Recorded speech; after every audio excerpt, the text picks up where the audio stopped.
بسم اللہ الرحمن الرحیم نحمده ونصلي ونسلم على حبیبه الکریم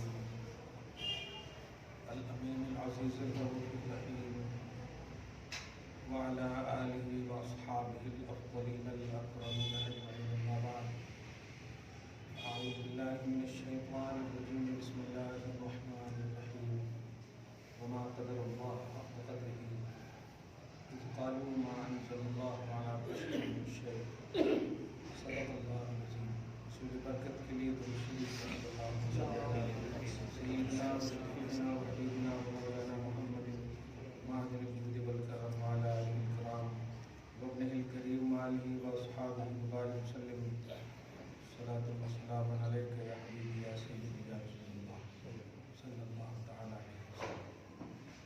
سورہ الانعام سورہ نمبر 6 کی آیت نمبر 19 تلاوت تو ہو چکی تھی۔ ایک خصوصی عنوان کے تحت وہ بھی آسان ٹاپک کو ڈیفیکلٹ بنا دیا گیا تھا، اس لیے اس کو آسان کرنا پڑا۔ اللہ سبحانہ اپنے پاک نام کی برکت سے، پاک کلام کی برکت سے ہم سب کے سینے کو پاک فرمائے، بلا بدتر کینہ بغض حسد سب سے دور فرمائے، نور محمدی صلی اللہ علیہ وسلم سے منور۔ آیت نمبر 92 میں خوبصورت عنوان ہے، اللہ سبحانہ یہودیوں کی نشانی بیان کرنا۔ شان تو بول نہیں سکتی، اس کے پاس کوئی شان ہی نہیں ہے۔ بڑے افسوسناک پہلو ہیں، شاید آپ لوگ اگر میڈیا میں دیکھ یا سن رہے ہوں گے، سعودی عرب کا گھنونا عمل، اس کی گھنونی حرکت، یہودیوں سے متعلق نگیٹو پہلو۔ یہودی تو سراپا نگیٹو ہیں، قرآن پاک کا غیر المغضوب علیہم، جو مغضوب علیہم ہیں، مغضوب علیہم کا مطلب اللہ ان پر غضب نازل فرمائے، تب اس سے بڑی نحوست کی بات کیا ہو۔ لیکن آج کی موجودہ حکومت نے یہودیوں سے ریلیٹڈ ہر نگیٹو نصاب کو نکال دیا۔ سوچ حکومت ان کے پاس ہے۔ یہاں پر صحیح محاورہ بیٹھتا ہے، جس کی لاٹھی اس کی بھینس، اس کا شعر نہیں، یہ صحیح محاورہ۔ اللہ پاک کو امانت اسلام، ریئل آف اسلام، اہل اسلام کو عطا فرمائے۔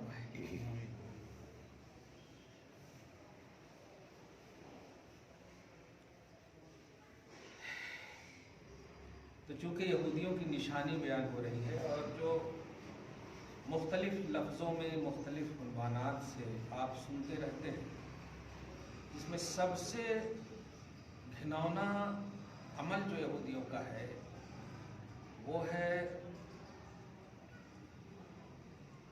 آخری نبی محمد عربی صلی اللہ تعالی علیہ وآلہ وسلم وبارک کے اوصاف اور کمالات اور صفات اور نعوت، ان سب کو پس پشت ڈالنا۔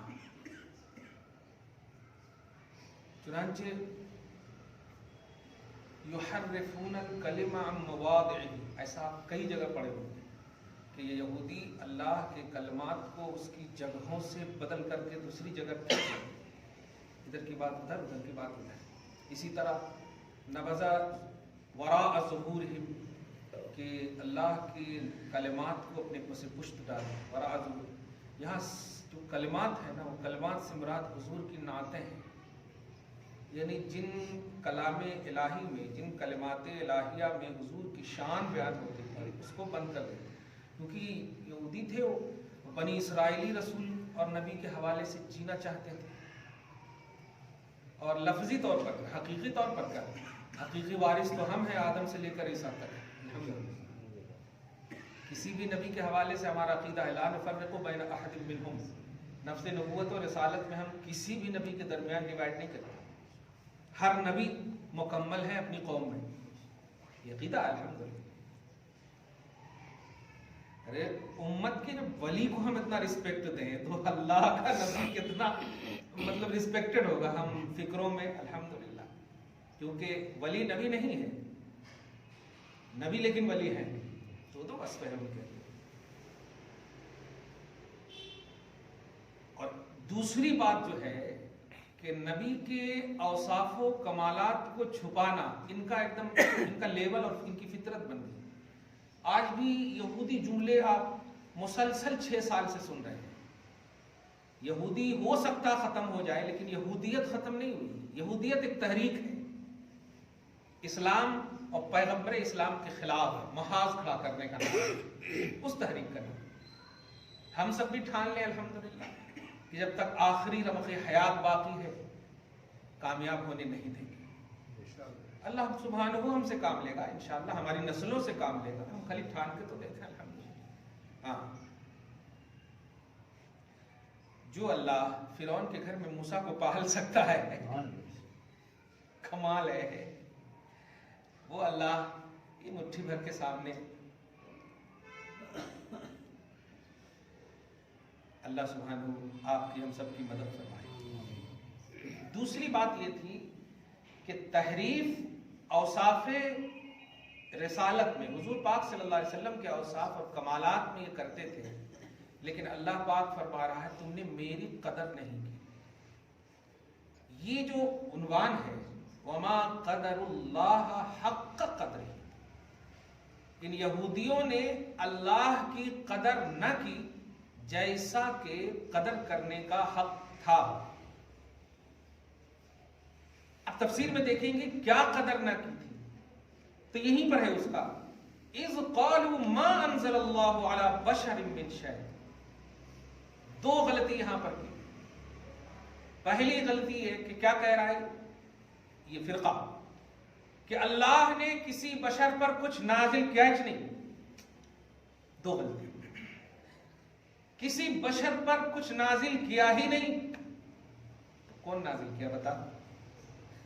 جب اللہ نے نازل نہیں کیا تو نازل کرنے والی ذات کون ہے؟ نازل چیزوں سے فیض پانے والے تو سب ہیں، سوال نازل کرنے والا کون ہے؟ پھر تو ما انزل اللہ کا عقیدہ مکمل غلط کہ اللہ نے نازل نہیں کیا جبکہ اللہ ہی نازل کرنے والا ہے.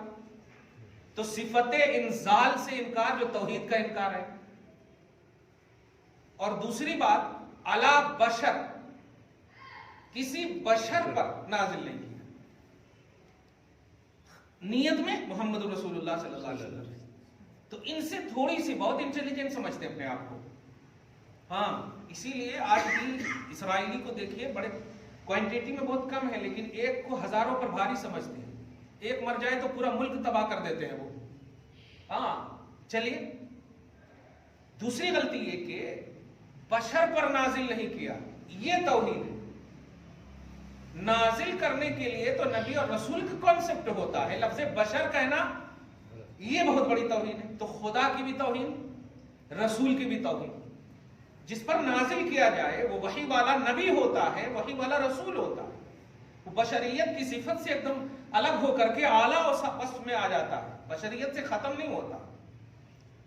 اور ایک نقطے کی بات اشارہ کر رہا ہوں کہ کتنی بڑی توہین ہے حضور کی، ذرا دھیان دیجیے. جتنے بھی انبیاء کرام آئے، سارے انبیاء کرام کی شان یہ ہے کہ وہ پہلے بشر ہیں بعد میں نبی ہیں. جتنے بھی انبیاء کرام ہیں، کیونکہ سارے انبیاء کرام حضرت آدم علیہ السلام سے تشریف لائے اور آدم بشر ہیں تو ان سے آنے والے بھی سب بشر ہیں. نبوت بعد میں ملی، لیکن ہمارے اور آپ کے نبی خود فرماتے ہیں کنت نبیوں وآدم بین الماء والطین. اسی لیے حضور صلی اللہ علیہ وسلم کی جو نوری صفت کا جو اظہار کرتے ہیں اہل سنت و جماعت، وہ نوری صفت وہی بشریت سے پہلے والا پہلو ہے، اور وہ بھی خلقی پہلو ہے. ایسا نہیں کہ وہ خالق ہے. اللہ نور ہے خالق اعتبار سے، نبی نور ہے مخلوق کے اعتبار سے. اس میں ٹینشن کی کیا بات ہے؟ فرشتے بھی تو نور ہیں. نوری ہے نا فرشتے، ہم خاکی ہیں، ہم خاک والے ہیں، نور والے وہ ہیں، نوری ہے وہ. تو خلقی مخلوقی اعتبار سے حضور آدم سے بھی پہلے ہیں، تو اس کا مطلب یہ ہوا کہ وہ خالص نبوت کا پہلو ہے، پہلے ہے. تو حضور بشر سے پہلے نبی ہے، بعد میں بشر ہے. اسی کو ذو جہتین جو بولتے ہیں، کبھی پہلو علمی طور پر تقریر سنے ہوں گے، ذو جہتین حضور کی صفت ہے. ذو جہتین کا مطلب 2 پوائنٹ والے، 2 جہت والے. 2 جہت کیسے؟ ایک جہت نور کی، ایک جہت بشر کی. نور کی جہت اس لیے ہے کہ وہ نور سے لے گا، اور بشر کی جہت اس لیے کہ بشر کو دے گا. یہ بشر کو اس بشری لبادہ اس لیے اڑایا تاکہ بشر کو آپ دیں. ہے تو سب کے لیے آپ رسول، خصوصاً اس مطلب یہ کہ زمین پر آپ کے آنے کی اصل وجہ یہ ہے، دینے والی وجہ ہے، دینے والی وجہ ہے. دیگر تمام اقوام عالم کو تو دیتے ہی ہیں کیونکہ سارے جہان کے وہ رسول ہیں. تو 3 غلطی، توحید کی بھی غلطی، پھر نبی کو کامن انداز میں بشر کا جملہ کہنا، اور تیسری غلطی یہ کہ حضور کو خالص بشر سمجھنا. آج بھی امت کا ایک طبقہ ایسا ہے کہ نہیں حضور نور نہیں ہے، اس کا صاف مطلب یہ ہوتا کہ بشر ہی ہے، یہی مطلب ہوتا ہے. نور کا انکار ایک دم خالص بشر ہونے کا اقرار ہے، جبکہ ہمارا اور آپ کا عقیدہ ہے کہ حضور نوری بشر ہے.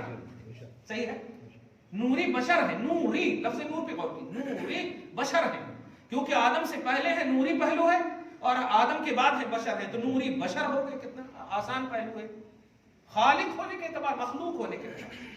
ایک اور بات یاد رکھیں، جتنا بھی توحید سے قریب ہوں گے آپ، اس کی سب سے بڑی وجہ بنے گی محمد رسول اللہ صلی اللہ علیہ وسلم کی شان. جتنی شان محمدی آپ کریں گے بیان، اتنی ہی توحید اجاگر ہوگی. وجہ اس لیے کہ توحید ڈائریکٹ سمجھ ہی نہیں سکتے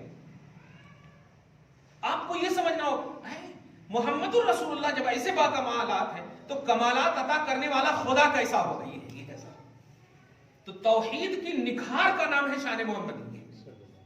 وصف بیان محمدی توحید کی نکھار کا نام ہے. اسی لیے اللہ والے کو آپ دیکھیں درود کی کثرت کیوں کیا کرتے تھے. آج بھی آپ دیکھیں گے زیارت مصطفیٰ کرنا چاہ رہے ہو، درود کی کثرت کرو. حالانکہ درود میں کیا لفظ ہے بتائیے؟ سب سے پہلا لفظ ہے اللہم. جبکہ درود کا لفظ آپ بولتے ہیں تو ذہن کہاں جاتا ہے؟ مدینے والے آقا کی طرف جاتا ہے، خدا کی طرف نہیں جاتا ہے.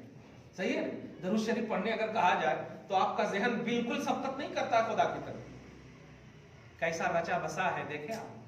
یہ ہے خدا سے نہ جدا نہ خدا. منہ سے بول رہے ہیں اب اللہم، اب پھر کیسے آپ درود سلام کا انکار کر سکتے ہیں یار؟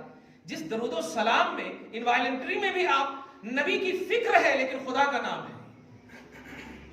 تو نبی سے جتنا قریب ہوں گے خدا سے اتنا ہی قریب ہوں گے. احساس بھی نہیں ہوگا کہ آپ خدا کے قریب ہیں. کیجئے تو اوصاف محمدی دیکھیے. اچھا میں نے ایک لفظ کہا تھا، کبھی یاد ہوگا آپ کو، سورہ احزاب کے آیت نمبر 56 کے تحت کہ اللہ پاک نے فرمایا یا ان اللہ و ملائکتہ یصلون علی النبی. لفظ نبی فرمایا، بے شک اللہ اور اس کے سارے فرشتے نبی پر درود بھیجتے ہیں. یہ ہے نا. اور آگے بھی کیا ہے؟ اے ایمان والو اس پر درود بھیجو. جس کا کیا مطلب ہوا؟ نبی پر درود بھیجو. یہی ہے نا. ایک کانسیپٹ سمجھیے، علیہ یا ایھا الذین آمنوا صلو علیہ، صلو علی محمد نہیں ہے، علیہ اس پر سے مراد یعنی کہ صلو یصلون علی النبی، جس پر اللہ اور فرشتے بھیجتے ہیں اس پر یعنی نبی پر درود بھیجو. اب صحابہ نے جب پوچھا تھا کہ کیسے بھیجوں تو سنٹینس کیا دیا تھا، جملے کیا دیا تھا اللہ کے رسول صلی اللہ علیہ وسلم نے؟ کیا کہا تھا؟ اللہم صلی علی محمد. اس کو سمجھیے. قرآن پاک میں ہے نبی پر درود بھیجو. حضور کے عام پہلو کو بھی اللہ تعالیٰ کتنا رسپیکٹ دینا چاہ رہا ہے. سمجھ رہے آپ؟ قرآن پاک کے کلام، قرآن پاک کے مفہوم کو سب سے زیادہ کون سمجھے گا بتائیے تو؟ حضور سے بڑھ کر کوئی سمجھ سکتا نہیں. قرآن میں جب ہے نبی پر درود بھیجو اور نبی کہہ رہے محمد پر درود بھیجو، اب تو سمجھ میں آیا کہ نبوت کا وصف ہی محمد کی شایع نشان ہے، بشریت کا وصف جو ہے شایع نشان ہے ہی نہیں. کچھ سمجھے جملہ؟ ہے بشر ضرور، لیکن اللہ پاک نبی بول کر محمد مصطفیٰ سے بلوا لا کر کے ذہن دیا ہے کہ اسے صرف نبی کا معاملہ سمجھنا، اور نبی خلق میں سب سے اعلیٰ وصف ہوا کرتا ہے. نبی اور رسول جو ہے اس سے اعلیٰ وصف میں نہیں ہے. بعد از خدا بزرگ کا یہی کانسیپٹ ہے. اسی لیے نبی کہتے ہیں اس کو جو مخلوق میں بھیجا گیا ہو، مخلوق کی رشد و ہدایت کے لیے، مخلوق کی ہدایت کے لیے، مخلوق کو راستے پہ لانے کے لیے. مطلب مخلوق کو سکھائیں گے، وہ سیکھیں گے نہیں. یہ نبوت اور رسالت کا کانسیپٹ ہے. اب آدم سے لے کر عیسیٰ تک جتنے رسول ہیں ان کو آپ اپنی جگہ پر رہنے دیں. اس رسول کی شان یہ ہے کہ یہ ساری مخلوق کے لیے ہے. اس کا مطلب یہ ہوا ساری مخلوق کی ہدایت یہ کریں گے، ساری مخلوق کی ہدایت یہ کریں گے. سب کو ہدایت ان سے لینا ہے، سب کو رشد و ہدایت ان سے لینا، ان کو سمجھنا. لفظ نبی اور لفظ محمد پر غور کریں تو نور اور بشر کا کانسیپٹ نہیں بلکہ سارے پہلو آپ کو نظر آ جائیں گے کہ حضور کا مطلب آپ کے لفظ کے اعتبار سے اگر لفظی طور پر چھوٹا بھی وصف نظر آ رہا نا، خدا کی بارگاہ میں بہت بڑا وصف ہے. وہ چاہتا ہے اللہ کہ کوئی بھی صفت محمدی نبوت اور رسالت کے آئینے ہی میں پکارا جائے، بولا جائے گی. ورنہ خدا کہے نبی پر درود بھیجو اور نبی کہے محمد پر درود بھیجو. ارے اچھا کمال تو یہ ہو گیا کہ وعلی آل محمد. اچھا اس سے زیادہ اور کمال یہ ہوگا کہ اللہ بارک علی محمد وعلی آل کما بارکت علی ابراہیم وعلی آل ابراہیم. سینس کیا کہہ رہا ہے کہ صرف نبی پر درود پڑھنے کہا گیا اور نبی کہہ رہے ہیں اس آیت کا مطلب یہ ہے. اب بتائیے خدا کی مانیں گے آپ یا رسول کی مانیں گے؟ خدا کہہ رہا ہے نبی پر درود بھیجو. اے ایمان والو صرف علیہ، حق ضمیر ایک دم ایک ہے، اس پر درود بھیجو. اور نبی کہہ رہے سب پر درود بھیجو. اب اگر یہ جملہ جیسے ابھی کہا میں نے خدا کی مانیں گے یا رسول کی، تو آپ بولیں گے کہ دونوں کی کہاں مان رہے ہیں آپ؟ خدا نے تو نبی پر کہا ہے. تو اب آپ کو محبت کا جواب یہ دینا ہوگا بھائی خدا ہی کو مان رہے ہیں. کیوں کہ خدا نے خود کہا ہے نبی جو کہے وہی میرا مطلب ہے. جو دکھے وہ میرا مطلب نہیں ہے، جو نبی کہے وہ میرا مطلب ہے. آپ بتائیے وہ میرا مطلب ہے. اب نبی کا سایہ نہیں دکھ رہا نا، مان لو یہی میرا مطلب ہے کیونکہ میں نے نہیں رکھا ہے. ختم. تو اس میں جو سینس لگاتے ہیں یہ قرآنی کانسیپٹ سمجھ رہے ہیں آپ؟ خدا کہہ رہا ہے نبی پر درود بھیجو اور نبی کہہ رہے ہیں نبی آل نبی محمد اور آل محمد پر درود بھیجو. اور محمد تو نام ہے اور یہ ایسا نام ہے کہ نبی کو اللہ نے کبھی بھی اس نام سے پکارا ہی نہیں. لیکن آپ غور کریں کہ نبی نے محمد کا ذکر کر کے کیا ذہن دیا، میرے نام کو بھی ایزی مت لینا. وہاں نبی جو کہا ہے نا وہ نام والا نبی ہے، وہی نام والا نبی ہے، وہی نام والا نبی ہے. اب جو ہے کامن انداز میں جو بکتے ہیں اسلامی پہلو نہیں ہے، توحیدی پہلو نہیں ہے، یہ ہے یہودی پہلو. کیا کہتے ہیں؟ ما انزل اللہ علی بشر من شیء، بشر پر کچھ نازل نہیں کیا. اللہ اس کا کس طرح رد فرما رہا؟ میرے حبیب آپ ٹینشن مت لیجیے، میں ہوں نا، کوئی کرے یا نہ کرے میں کروں گا آپ کی کام. کمال ہے. کوئی اگر بوڑھا سوڑا آدمی اگر بول دینا تو آپ سوچ سکتے ہیں کیا عجیب کیا ہوتا آپ سے. کہ جو احکم الحاکمین ذو القوت المتین اللہ پروردگار خلاق عالم مالک ارض و سما، وہ اگر کہہ دے میں ہوں نا، آپ کیا خلق کی تو سوچ بھی نہیں رہے گی آپ کے پاس، ہمارے پاس خلق کی سوچ بھی نہیں. اللہ پاک فرمارا قل حبیب مکرم آپ ٹینشن مت لیجئے، یہ پریکٹیکل کے محتاج ہے. جواب دیجئے من انزل الکتاب الذی جیء به موسیٰ، اے موسیٰ کے حوالے سے اینی چوٹی کا زور لگانے والوں سنو، موسیٰ جو لے کر کے آئے تھے اس کو کس نے نازل کیا؟ تم نے تو کہا اللہ نے کسی بشر پر نازل ہی نہیں کیا. اب یا تو موسیٰ کو بشر سمجھو، اور اگر بشر سمجھو تو اس پر جو توریت نازل ہے وہ کس نے کیا ہے تو ہی بتا دو. اب بتائیے دم ہلا کر بھاگے ہوں گے کہ نہیں؟ اللہ پاک کہہ رہا ہے قل حبیب مکرم کہیے من انزل الکتاب الذی جاء به موسیٰ، کون ہے وہ جس نے نازل کیا موسیٰ پر، وہ جس کو وہ لے کر آئے یعنی توریت. اور اس کی شان یہ تھی کہ نورن وہ سراپا روشنی تھی، وہدن اور ہدایت کی چیز تھی، للناس لوگوں کے لیے، اور تجعلونہ قراطیس تم نے ہی اس کو کاپی بنا لیا. ایک کاپی ادھر وید، ایک کاپی یہ وید، ایک کاپی وہ وید، یہ ساری چیزیں تم نے ہی بنا لیا، بلکہ کاٹ کر کے چھانٹ کر کے تم اپنے من کی الگ کر دیں. یہ الگ جو کی ہے یہ کون نازل کیا؟ الگ کرنا اسی لیے تو سوچے نہ کہ یہ اوتھنٹک ہے، اپنی پارلیمنٹ میں رکھو گے اور اس کی قسم دلواؤ گے تو تجعلونہ قراطیس تبدونہا وتخفون کثیرا، جس کتاب یا جس کو الگ الگ کر کے تم نے کچھ کو ظاہر کر رہے ہو جس میں نبی کی تعریف نہیں، اور کچھ کو چھپا رہے ہو جس میں نبی کی تعریف ہے. یہ سوال بھی ہے، یہ جواب بھی ہے، ایک دم لاجواب ہے. سوال ایسا ہے کہ ایک دم جواب اسی میں ہے، کوئی جواب نہیں بنے گا یہودی کے پاس. ورنہ بتاؤ تم یہودی کس لیے کہتے ہو کہ یہودا یعقوب علیہ السلام کی طرف منسوب کرتے ہو نا، یہودا کی نسلوں کی طرف منسوب کرتے ہو. اچھا یہ اسرائیل کیوں کہتے ہیں؟ حضرت یعقوب کا نام ہے اسرائیل.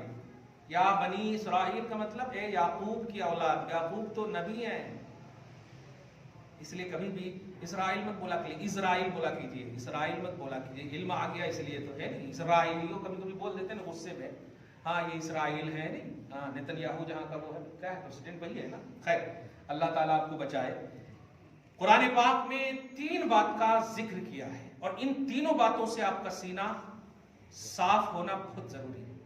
ایک تو یہ کہ اللہ تعالیٰ کی توحید یہ ہے کہ اس کی قدر خدا کے رسول کی تعظیم میں کیجیے. کیونکہ اللہ پاک کیا کہہ رہا ہے کہ خدا کی قدر نہ کی یہودیوں نے، نبی پر الزام لگا دیا. جبکہ نبی سلیکٹڈ ہوتا ہے، اور کس کا؟ خدا کا. تو یہ انتخاب پر اعتراض نہیں، منتخب پر اعتراض ہے. سلیکٹڈ پر اعتراض نہیں، سلیکٹر پر اعتراض ہے. اللہ کی قدر نہ کی. کم سے کم یہ تو دیکھنا تھا. جب پہلے پارے میں بھی آپ سنے ہوں گے کہ جاءکم بما لا تہوی انفسکم استکبرتم. اچھا ایسا رسول آ گیا جو تمہارے نفس کے خلاف ہے. توریت میں یہودی لوگ پڑھتے تھے کئی جگہوں پر. توریت میں ہر دن ایک نبی ایسے آنے والے ہیں، نبی ایسے آنے والے ہیں، لیکن یہ نہیں بتایا تھا کہ کس قبیلے سے آئیں گے. اس لیے آنے سے پہلے تک یہ لوگ خوب مانتے تھے، چاہتے تھے، اور اتنا چاہتے تھے کہ ابن کثیر کہتے ہیں کہ صرف نام کی برکتوں سے جنگیں جیتتے تھے. ابن کثیر کہتے ہیں کانت الیہود تستنصر علی مشرک العرب. یہودی محمد عربی صلی اللہ علیہ وسلم کے وسیلے سے مشرکین عرب پر فتح مانگتے تھے اور کہتے تھے اللہ میری کتاب میں جس نبی کا تو نے ذکر کیا ہے مولا اس نبی کے نام کی برکت سے فتح دے دینا سامنے والے پر. اور ابن کثیر کہتے ہیں فینصرون، ان کی مدد بھی کی جاتی تھی. آپ غور کریں، گویا اس وقت تک یہ ایک دم پازیٹیو تھے محمد کے حوالے سے. صحیح ہے، اگر وہ قبیلے کا نام بتا دیتے کہ ادھر سے آنے والے تو اسی وقت اللہ بھی کتنا مطلب خوبصورت منوانے کے بعد میں دیکھ جاننا چاہتا. اچھا مطلب چاٹ کے طے کرے گا، اب دیکھوں گا بتاؤں گا. کیوں مانے؟ فتح بھی ملی، میں نے دیا. سوچ کنٹینیو مانتا تو کیا کیا دے دیتا. کیوں ماننا بند کیے؟ صرف اس لیے کہ تیری خواہش کے مطابق نہیں آئے. بنی اسماعیل میں آ گئے، بنی اسحاق میں نہیں آئے. بنی اسماعیل میں آ گئے. تو قبیلہ کی ضرورت کیا ہے؟ بھیجنے والا رب ہے، جس کو بھیجا جاتا وہ نبی اور رسول ہے، ماننے والے امتی ہے. تجھ کو یہ شرف ملا ہے جو آ گئے ہیں بھیجنے والے پر شکر ادا کرتے ہوئے، مان لے اس کو. یہ کوئی ووٹنگ تھوڑی ہے کہ ہم بیکار ہو گئے چن کر کے آ گئے ادھر. اللہ پاک بھیجنے والا ہے. تو لا تہوی انفسکم استکبرتم، تم نے اپنا مطلب غرور اور گھمنڈ کیا.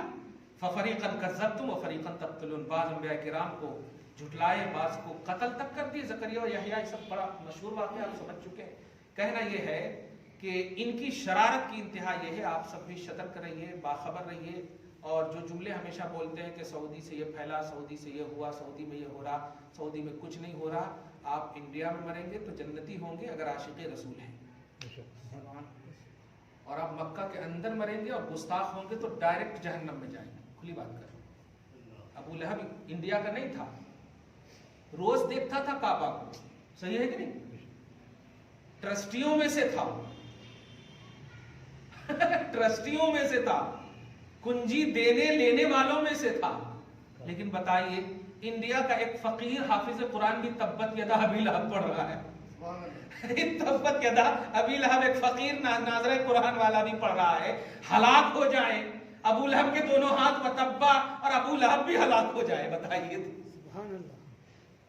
کیا پیمانہ کیا ہے؟ دوری اور نزدیکی پیمانہ نہیں ہے. آپ کا سینہ نور محبت ایمان مصطفیٰ سے منور ہے الحمدللہ. آپ جھوپڑی میں بھی ہو تو الحمدللہ کامیاب ہو، جنتی ہو. آپ اعلیٰ سے اعلیٰ ایئر کنڈیشن میں رہو، نہیں کامیاب ہو سکتے اگر عشق محمدی سے آپ کا سینہ خالی ہے. یہی ہے اصل بیس. اسی لیے اللہ پاک کے رسول نے عرفات میں صحابہ کرام کے سامنے یہ جملہ فرمایا تھا. سوچیں، اور صحابہ کرام کتنی عظیم کوالٹی ہے. فرمایا لا فضل لعربی علی عجمی، سارے عربی ہے سامنے، عربی ہے سارے سامنے. کہہ رہے ہیں کسی عربی کو عجمی پر فضیلت نہیں، اور کسی عجمی کو عربی پر فضیلت نہیں الا بتقوی اللہ. لیکن جو متقی ہے وہ عجم کا ہے اور عرب کا غیر متقی ہے تو عرب پر وہ فضیلت رکھتا ہے. اب بتائیے کیا صحابہ کرام وہ حدیث نہیں پڑھے ہوں گے احب العرب، کہ عرب سے محبت کرو، سعودی عرب سے یہ پیار کرنا، محبت کرنا، وہاں سے اسلام پھیلا، یہ سب نہیں ہوگا ان کے دماغ میں. لیکن اعتراض کیوں نہیں کیا؟ جانتے ہیں کہ مرکز جو ہے نجات کا وہ حضور ہے. اب حضور جو کہیں گے وہی صحیح ہے، ورنہ یہ مکہ تو پہلے بھی مکہ تھا، حضور کی آمد سے بھی پہلے مکہ تھا، بلکہ اعلان رسالت سے پہلے 40 سال تک وہ بھی مکہ تھا. کیا ہو رہا تھا مکہ کے آزو بازو میں؟ عیاش شاعروں کے کتبے لکھے جاتے تھے، شعر و شاعری اور مطلب گمراہیت کی سارے پہلو ایک دم سامنے کلچر کے طور پر پیش کیے جاتے تھے. سب کچھ تو ہو رہا تھا، لیکن اللہ پاک بھی خاموش. کمال ہے. اور جب نور نبوت کا اظہار کرنا چاہا تو اب فرمایا لا اقسم بہذا البلد، آپ میں اس شہر کی قسم یاد فرماتا ہوں کیونکہ اب آپ کا نور منور کرنے والا ہے سب کو. دیکھیے حضور صلی اللہ علیہ وسلم رسالت کے ساتھ جب جلوہ گر ہوئے، ظاہری طور پر رسول تو تھے ہی، جلوہ گر ہوئے تو اللہ پاک نے اس کو بلد امین کہہ دیا، جبکہ بلد خائف تھا. وہ خوف دینے والا شہر بنا ہوا تھا، دہشت گردی کا اڈا بنا ہوا تھا، ہر کچھ ہوتا تھا وہاں، کچھ نہیں. اللہ پاک بھی خاموش. حضور کی رسالت اور صفت نے، حضور کی وصف نبوت نے اللہ پاک کی طرف سے اعلان فرمایا کہ لا اقسم بہذا البلد وانت حل بہذا البلد. میرے حبیب اب اس میں آپ تشریف فرما ہے نا، آپ مجھے کوئی ٹینشن نہیں، اب سارا کلچر جو ہے برائی کا ختم ہوگا. سوال یہ ہے کہ اللہ تو قادر ہے، ڈائریکٹ کیوں نہیں؟ ڈائریکٹ کیوں نہیں سب کو؟ ان اللہ علی کل شیء قدیر، ہر شے پر قادر ہے. وہ تو ایک خطہ تھا. نہیں، میں اپنے حبیب کے ذریعے چاہتا ہوں برائیاں مٹانا، برائیوں کا خاتمہ حبیب کے ذریعے چاہتا ہوں. سوچے خدا کی مشیت. آپ دیکھیں ایک لفظ کہہ رہا ہوں اور اس کو عنوان سمجھیے گا کہ یہودیت سے آپ کو ہم کو شترک رہنا ہے، دور رہنا ہے. اور ہرگز کوئی ایسا جملہ نہیں. آپ امریکہ میں بھی رہو تو عاشق رسول رہو، برطانیہ میں بھی رہو تو عاشق رسول رہو، کینیڈا میں رہو عاشق رسول رہو، اپنے حیدرآباد میں رہو عاشق رسول رہو. بس آپ باہر بھی جاؤ، کمانے کے لیے جاؤ، کما کر کے لے آؤ. دین کمانے خدا کے واسطے مت جانا. اگر تمہارے پاس موبائل ایک ہے تو ایک ہی رکھو، 4-5 موبائل لے کر کے مت آؤ. الٹے پلٹے کام مت کرو خدا کے واسطے، ورنہ ماں باپ اگر روئیں گے نا تباہ ہو جاؤ گے. دنیا بھی خراب، آخرت بھی خراب ہو جائے گی. کھلی بات ہے. کبھی جانا بھی اگر ویزا لگ بھی جائے نا تو غوث پاک کا صدقہ سمجھنا، محمد عربی کا فیضان سمجھنا، اور اسی حوالے سے جانا اور آنا. پھر ساری کمائی ماں کے قدم میں ڈال دینا. حضرت ابو ہریرہ تیرے لیے دعا کریں گے، اویس کرنی تیرے لیے دعا کریں گے. سمجھ رہے ہیں آپ؟ ہاں الحمدللہ. تو ایک بات جو آخری بات کہنے جا رہا ہوں یہ ہے کہ اللہ پاک نے آپ کے رسول، ہمارے رسول محمد عربی صلی اللہ علیہ وسلم کے اندر ایک سیکنڈ میں اتنا کمال رکھا ہے، صدیوں کا، ہزاروں کا کمال رکھا ہے کہ آپ سوچیں. حضرت نوح علیہ السلام اول الرسول ان کا لقب ہے. پیغمبری کے اعتبار سے سب سے پہلے رسول ہیں ظاہری طور پر، ہے کہ نہیں؟ اول الرسول ان کا لقب ہے. 950 برس تک اپنی قوم میں رہے، لیکن زبان سے آخری میں یہی نکالنا پڑا لا تذر الارض من الکافرین دیارا، اے اللہ زمین پر کسی کافر کو نہ چھوڑنا. انک ان تذرہم یضلوا عبادک ولا یلدوا الا فاجرا کفارا، اگر تو نے اسے چھوڑ دیا تو یضل عبادک، تیرے بندے کو یہ گمراہ کرے گی. یعنی اپنی قوم کے لیے کیا کر رہے ہیں؟ بد دعا بھی نہیں بولیے، خلاف دعا کر رہے ہیں. نبی کے سامنے بد نہیں، نبی کے پاس بد نہیں ہے، خلاف دعا کر رہے ہیں 950 برس تک. لیکن آپ حضور صلی اللہ علیہ وسلم کے پاس ذرا سے آئیے، 40 سال تک تو کچھ نہیں، 40 سال کے بعد وصف رسالت کا اظہار ہو رہا ہے. صرف 23 ایئرس ہے اور آج تک نوح کا ماننے والا ایک بھی موجود نہیں ہے اور حضور کا ماننے والا آل ورلڈ میں ہے. سبحان اللہ. صرف 23 سال کا عرصہ جس میں 3 سال اور نکال دیجئے کہ وہ خفیہ تدبیر، خفیہ رسالت، خفیہ تبلیغ کا زمانہ ہے. شروع کا 3 سال کا جو اعلان رسالت کا 3 سال کا، تو 3 سال نکال بھی دیے تو 20 سال. 20 سال اور کہاں 950 سال، 950 سال کا وقفہ عرصہ رسول کو ملنے کے باوجود. حالانکہ عظمت والے ہیں، کمال ہے، سب کچھ ہے ان کے اندر، لیکن بتانا یہ چاہ رہے ہیں کہ رسول کے ایک سیکنڈ کو قیمتی سمجھو. رسول محمد عربی صلی اللہ علیہ وسلم کی جو شان ہے، جو لیول ہے، جو ان کے پاس اسٹیٹس ہے، ان کے ایک سیکنڈ میں صدیوں، ہزاروں، ملینوں کا پہلو نظر آئے گا تمہیں. پیچھے کی باتیں دیکھ لو، کسی کا ماننے والا موجود نہیں ہے جتنا میرے حبیب کا ماننے والا آج آل ورلڈ میں موجود ہے. ایسے ہی نہیں کہا گیا جتنا دباؤ گے اتنا ہی ابھرے گا. کیوں؟ اللہ پاک ہی یہی چاہتا ہے. حضور پاک صلی اللہ علیہ وسلم کے ماننے والے سب ہو. لوگ نہ مانیں گے، یہ ان کا سینس ہو سکتا ہے، لیکن خدا منوائے گا، یہ ہوتا ہے اللہ پاک کی طرف سے. اسی لیے کہا تھا جمعہ میں بھی میں نے کہ دشمن اسلام کو ایک نہ ایک دن توفیق ملے گی. گستاخ نہ بننا، باغی نہ بننا. عمر ابن خطاب قبل اسلام دشمن تھے، اسلام لے آئے. ابو لہب گستاخ تھا، توفیق نہیں ملی. دونوں عرب کا ہی ہے. غور کرے آپ، دشمنی سے ممکن ہے کہ آپ کو خیر کی توفیق مل جائے، اللہ دشمنی سے بھی بچائے، لیکن گستاخ کو خیر نہیں ہے، گستاخ کو توفیق نہیں ملتی. آپ کا سارا وہی رہ جائے گا. پاک عرب میں پیدا ہونے والا آج تک لا حول ولا قوت کی تواضع کے ساتھ گنا جا رہا ہے. اور آپ انڈیا کی سرزمین پہ الحمدللہ نیکی کیجئے، نبی کو مانیے، چاہیے، محبت کیجئے، یہودیت اور عیسائیت سے بیزاری کا اعلان کیجئے. الحمدللہ آپ کو جنت تو ایسے ہی منتظر ہے. حدیث میں ہے ان الجنت تشتاق الی علی وعمار وسلمان. جنت ہر روز اللہ سے کہتی ہے میرا شوق کب پوری کرے گا مولا. اللہ کہتا ہے کیا شوق ہے؟ کہا علی کو ڈال دینا، سلمان کو ڈال دینا، عمار کو ڈال دینا. چلو علی کا معاملہ تو سمجھ میں آ رہا، یہ سلمان اور عمار کون ہے؟ سلمان عمار کون ہے؟ جواب یہی ملے گا. عاشق رسول کے لیے جنت مشتاق ہوتی ہے. وہ یہ نہیں دیکھتی ہے کہ پیرس کے ہیں، عربی نہیں ہے سلمان، ہے نا، پیرس کے ہے، فارسی، اجمی ہے، کچھ نہیں دیکھتی، عشق دیکھتی ہے. کامل ہے، کامیاب ہے، جنت بھی آپ کی مشتاق ہے. دعا ہے اللہ تعالیٰ آپ کی، ہم سب کی نیک اور جائز تمنا کو پوری فرمائے. آج کی اس خصوصی گفتگو کو حبیب پاک صاحب الاولاد کے وسیلے سے قبول فرمائے. اپنی شان کریمی کے مطابق اجر عطا فرمائے. گھر بار میں اولاد میں برکتیں عطا فرمائے. اصلوں کی بخشش فرمائے، نسلوں کی حفاظت فرمائے. گھر، معاشرہ، ملک، تمام جہان کے لوگوں کی، مسلمانوں کی عزت و آبرو کی حفاظت فرمائے. وصلی اللہ تعالی علی خیر خلق محمد وآلہ واصحابہ اجمعین برحمتک یا ارحم